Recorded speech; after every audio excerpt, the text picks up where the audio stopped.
So, welcome everyone. This is the third part in the Circle of Fifths series. And today we're going to go a little bit more in depth. As you can see, that we're going to go over the more of the note relations. As you can see right there below, we have the second, the fifth, the first, the fourth, the flat seven. So we'll go over more of those now.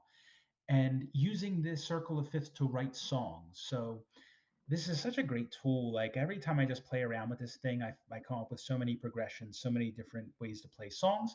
And I'm going to go over some of that today. I hope it gives you some ideas and helps you expand your songwriting, maybe come up with a few ideas yourself and how to play around with this thing. So let's get right into it. The notes around the circle. And don't worry too much about, I mean, you're not going to use like all the stuff down the bottom probably. I mean, you can, of course. There's no limits. Don't limit yourself, but it's just the closer the note is to the root note. So in this case, let's just take, for example, we have C, right? And I'll play you a little bit so I could show you, so you could see what it sounds like.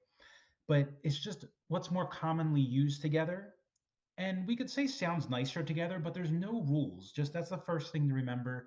Most important thing in songwriting, right, is there's no rule. Don't be afraid to break any rules. These are just guidelines, they're not rules.